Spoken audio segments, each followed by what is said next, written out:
The Duval Rundown, driven by Jacksonville Chrysler Jeep Dodge Ram Westside, home of the lifetime warranty. Good morning. Welcome to another edition of Duval Rundown. I'm Hayes Carline. Pleased to be joined as always on Friday with Rick Ballou. You can hear Rick Into the Night with Rick Ballou. Rick, good morning. How you doing? Good morning. Everything's great. Been I think a fast week. Yeah. Good news with the coaching staff, both coordinators back, and some hand-picked offensive and defensive coaches to add to this winning inaugural season. So yeah, everything good. How about you? Yeah, everything's going great. Cold. I'm ready for this cold to be over with, but I guess it's February, or about to be February, and you expect that. But boy, chilly. Yeah, I thought absolutely great news this week with Grant Udinski and Anthony Campanile returning to the Jaguars. So obviously they're going to be one of the few clubs in this league that has returning head coach, returning quarterback, returning offensive coordinator, returning defensive coordinator, returning special teams coordinator. Fantastic harmony and cohesiveness that the Jaguars have there. Rick, to me, it's almost eliminated the possibility of this being a bad offseason. I mean, forgetting something tragic happening. But if it's strictly football, side of things, I mean, now you're looking at an offseason where, worst case scenario, you lose Devin Lloyd in free agency, you lose Travis Etienne in free agency. But if that's the worst thing that befalls them this offseason, getting those coordinators back, I think it eliminates it from being a bad offseason, in my opinion. What about you? Yeah, because it's going to be totally different from the last couple of years around here. I thought that Trent Baalke really overspent for a few years, so that's kind of hindered what this organization can now do. And last year they went out and made a splash. Now, they weren't all recognizable names, especially on the offensive line, with the 4 moves that they made right out of the gate in early March a season ago. So I don't think it'll be a big splash, but I'm really interested. And to say this is because of the amount of respect that this new regime has provided. But I think it's going to be really intriguing to look at the back end of the roster. And you look at some of the guys that they added last year: Danny Gardeck, $2 million. Austin Johnson, under $2 million. The list just went on and on. The Matt Dickerson deal that they made. They just kept adding guys, and they ended up being, major contributors to the football team. How much better can they get? Because there were some misses. I thought Emmanuel Ogbo was a miss. I thought DeJuan Smoot ended up late in the season being a miss. How many of those guys are they going to bring back who are now free agents? Put Quentin Morris on that list as well. There's another guy that really improved in the second half of the season. That's going to be intriguing. And again, I know it doesn't jump out at you like Jaguar fans want it to, but it's about getting better, 1 through 53. And I think there's a real opportunity to bring some of those inexpensive free agents back, also get younger, go out throughout the league and find some guys who are perhaps on the street that they think can play. And I wouldn't be surprised we had, a couple of undrafted free agents a year ago which I assumed there was no way that one could make this roster. 2 ended up doing it, and 2 ended up really 3, if you look at Combs as well. So I expect that to take place as well. I think it's going to be a better team, and I think it's going to be a better roster this year than it was the past season. Yeah, I think it's excellent points. I mean, I think it's going to be an incredibly difficult 53-man roster to make. I mean, obviously, we're not going to have those kind of conversations until, we get into the deeper part of August. But because of what you're saying, the returning talent that they have back, they have 11 draft picks. So, I mean, again, they don't have the first round pick, but they do have a second and 3 thirds, but 11 total picks. And they're going to sign guys in free agency. So it is going to be an incredibly difficult 53 to make, which is a good problem. They're going to be well equipped to handle attrition as long as it's not unreasonable. I think it's going to be really interesting to see the roster construction as we get into these coming months, which obviously we'll detail in great fashion here on Duval Rundown. You had a fun segment last night on Into the Night. You were grading the free agents from this past cycle. So let's sort of go through some of the the big ones that you felt were either hit or misses. McCary was their most expensive free agent. Let's start with McCary. What kind of grade did you give Patrick McCary?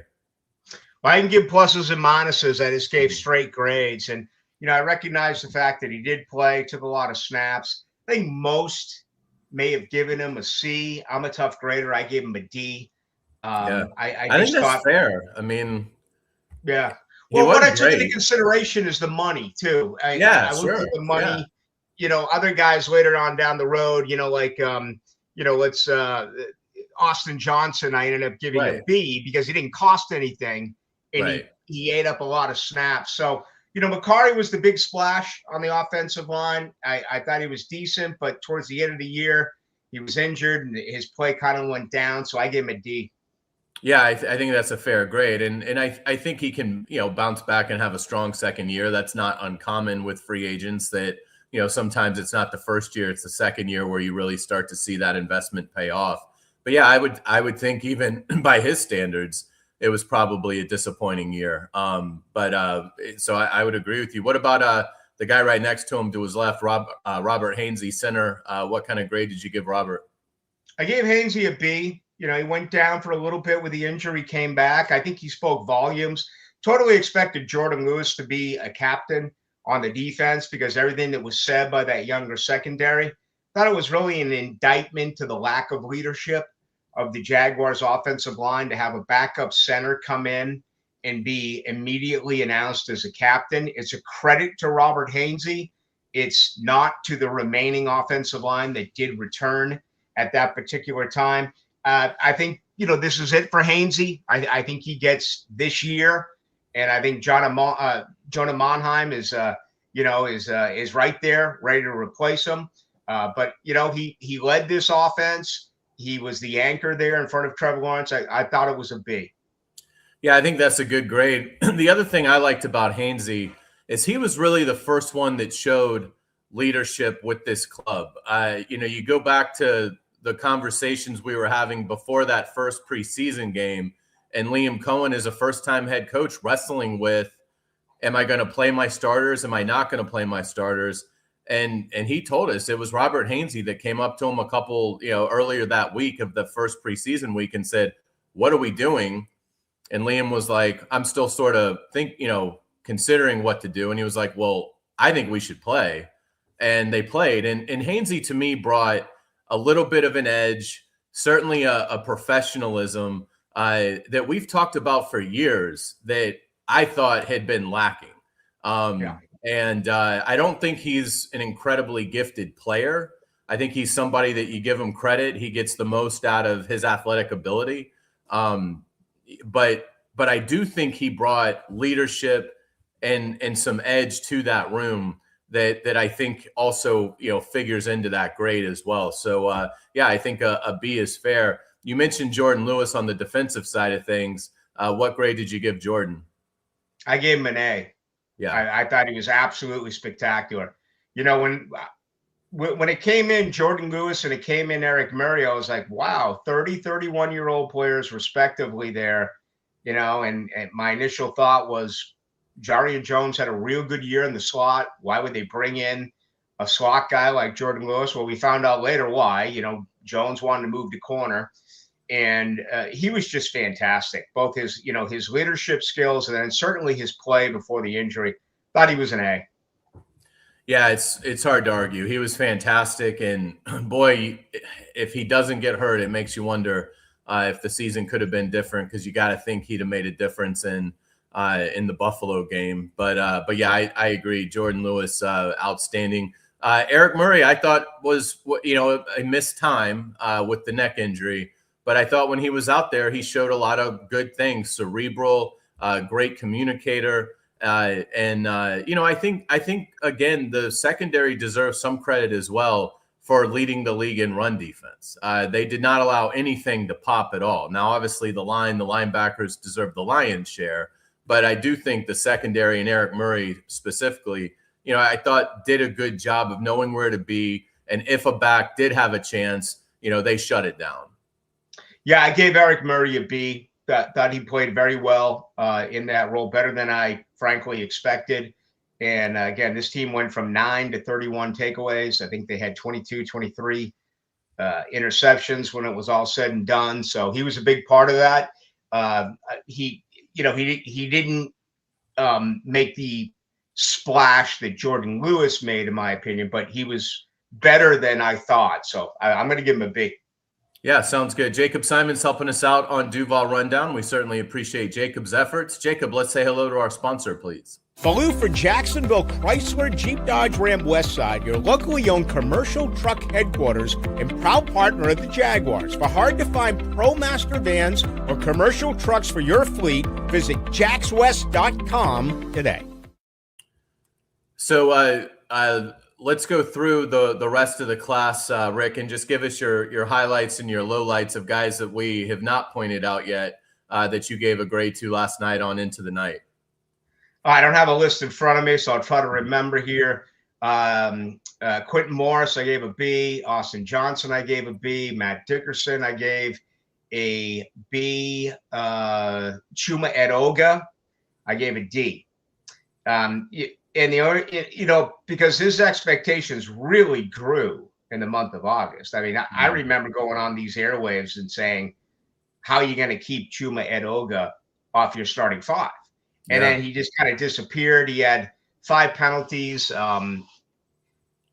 Jacksonville surrendered that 19-point lead in Houston, but people may forget that Trevor picked up a huge first down with his legs and completed a pass, and they were in range for Cam Little until you had the illegal hands to the face call on Chuma Edoga. So I gave him a D. I gave Quentin Morris a B. The other two, Hunter Long didn't cost anything. I think it was 2 years, $5 million. But he had a good camp as well, and I expected more out of him. He really, became a scratch. So I gave him a D. And Johnny Munt was another guy that was pretty inexpensive. He did some decent things early on, but it was clear that the number 2 tight end at the end was Morris. So I gave Johnny Munt a C, might have been a D, either D or a C. And I'm wondering if I forgot anyone else. I think that's basically it. The only guy that I gave an F to Diami Brown. Yeah, that's what I was gonna. Yeah, Diami Brown. It's hard not to. Yeah. And again, Diami seems like a really good guy. Sure. Seemed like he handled it well. But obviously, 1 year, $10 million. Big time disappointment there. And Tim Patrick's another guy. I gave Tim Patrick a C. He kind of came out of nowhere. Yeah. And did some nice things when asked. Yeah. That's a good one to mention. Yeah, I agree. He did contribute during that big time winning streak. Yeah, Diami Brown was interesting. It didn't make a ton of sense when they did it because he'd only caught, I think his career high in receptions was like 35 or something. And, they tried to get him involved and it just, it didn't work out. But to Diami's credit, it didn't seem like he sulked. It seemed like he was, bought into the team, but certainly disappointing that he wasn't able to contribute more. And especially in light of Brian Thomas Jr. having such a terrible first half of the season, it was sort of ripe for somebody to lift that group up. Diami couldn't do it. They ultimately make a move for Jacoby Myers that sort of solves their problem, and Parker Washington ends up having the huge breakout. But yeah, it's going to be interesting to see, like, Diami Brown going to go from a 1 year, $10 million deal. I'll be interested in seeing what his next deal looks like. I mean, I would imagine you're talking about a guy, I think he'll get a job somewhere, but you're talking, I would think 1 year, $2 million. I mean, something, very, very economical for his next team. So unfortunately for Diami Brown, he did get a big check, $10 million for one season, but not much came with it. Overall, how would you assess the free agent class James Gladstone, Tony Baselli, and Liam Cohen put together in that first year? I think I'll add a plus here. I think I'll go somewhere in the B- C+ ratio. And really the premier reason for that is some of the guys that were not a part of the initial March wave of free agency. Some guys they really did their work with and went out and acquired, ending up doing some positive things for them. You know, Yeah. Austin Johnson and Matt Dickerson are the two that really stick out. Quentin Morris sticks out. Patrick sticks out. Danny Gardeck only cost $2 million. Yeah, he's an A. $2 million. Dennis Gardeck was Yeah. a total A. He was an absolute A. We didn't talk about him. Yeah. There's no doubt. And Yeah. it took a little while to figure out how to use him. And that's Right. another thing that's encouraging about this coaching staff is that they realize some things both offensively and defensively. Usually you scheme for your next opponent, but it felt like to me, Hayes, that they also looked at what they had, the tools that they had, and how you make them better at what you want to do. And Danny Gardeck is a perfect example of that. I mean, you had Smoot and you had Ogba.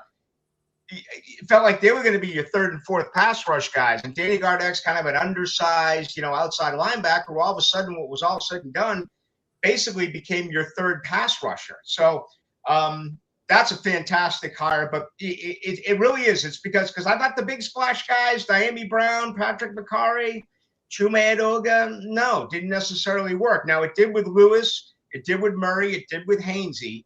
But I think B- is a fair grade. Yeah, I think so too. And when you're dealing with free agency, I think most GMs would normally take a grade like that because it's it's a tough thing. I mean, there's a reason these guys are available, and more often than not, they aren't what you are paying for. But I thought it was a pretty good class considering that obviously they were scrambling to figure out a plan and things like that and what would work best for them. And now as we peek ahead to now the 2026 offseason, I don't think they'll be nearly as active as they were this past free agent cycle. I did think it was interesting. CBS Sports one of their analysts did sort of free agent predictions. And I thought it was interesting. This writer had the Jaguars keeping Devin Lloyd. Etienne goes and signs with Seattle. They're losing Walker in free agency, and Charbonnet has the ACL. So Etienne to Seattle was in this gentleman's prediction. And then he had the Jaguars signing Denver defensive lineman John Franklin Myers, who's sort of he's almost like a tweener. He's like 288 pounds. So he's more of an interior guy on obvious passing downs, would probably be more of an edge on rundowns. But I thought that was interesting because he's like a top 15 free agent in this class. So I could kind of see that. I don't think they need 9 guys. I could see them prioritizing like one guy and signing like one pretty good free agent. And I don't think they'll be able to keep Lloyd. So I think Lloyd's gone. But I could see them adding a guy like Myers if he does indeed hit the market. And then maybe only like 2 or 3 other guys that are in that second, third wave. What's your kind of expectation for how Gladstone will approach this wave of free agency?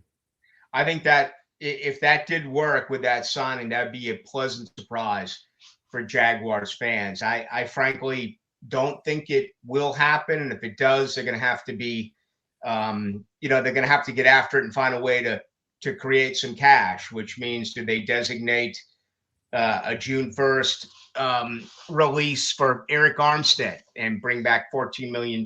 You can do the same thing and bring back some cash with Patrick McCarry. So those are a couple of guys. And you want to risk losing them off your offensive and defensive line. Do you make a trade for Walker Little? To me, that would be very interesting. The Devin Lloyd situation, I think the percentages of him returning improve with Anthony Campanile being back because he wants to play for Anthony Campanile. I mean, all these guys love doing so, but I think he's outpriced the market and he does leave. I think it's a great scenario to be a part of if they were able to land him from Denver, but I don't see it this year. I don't. I think they're going to lay back a little bit. And again, for our listeners, and they're very smart football fans, free agency is an immediate stopgap. It is. It's, can you get something from a guy for a year or two and you build good football teams through the draft? I have 4 starters waiting. I have Travis Hunter from last year's class, Caleb Bransaw, Bayshell Tootin, and Wyatt Milam. So there's 4 starters who didn't give you really anything at all, maybe just a little taste this year because of injuries. They have to address the interior defensive line, and they probably have to address it twice because I think there's a real good chance that Eric Armstead is not here, and they also just frankly cannot rely on Mason Smith. So the position is right, and that does make a lot of sense. I just don't know if they have the cash to be able to go out and do that. They got to re-sign their own. They got to re-sign Parker. What are they going to do with Antonio Johnson? What are they going to do with Anton Harrison? What are they going to do with the Trayvon Walker? Yeah, Brendan Strange is coming up soon. Yeah, I mean, you got a lot of guys. And again, I've always looked at it this way. To me, the 2 most successful ways to judge a franchise are, number one, you struggle to re-sign your own drafted players.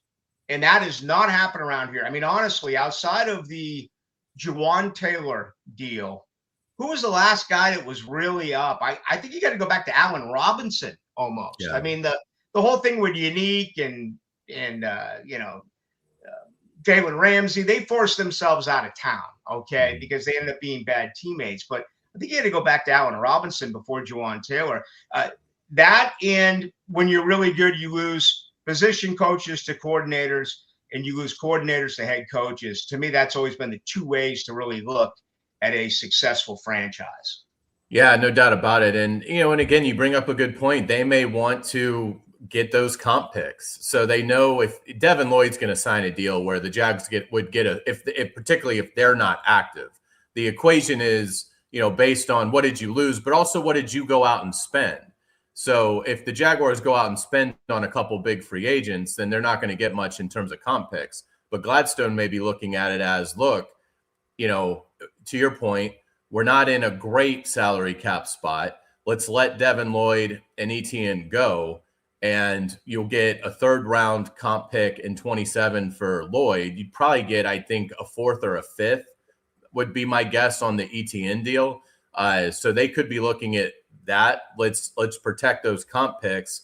And then once that formula expires, which I want to say is normally sometime right around June, I think, is when that formula evaporates. And then after that, the Jaguars could go and sign, some summer free agents that they could bring in some depth to the roster. But will really be fascinating to see now that they've got it built, the foundation is built, how they go about adding to the roster this offseason. It'll be really fun to watch, and we'll certainly look forward to documenting it and telling you what we think about it.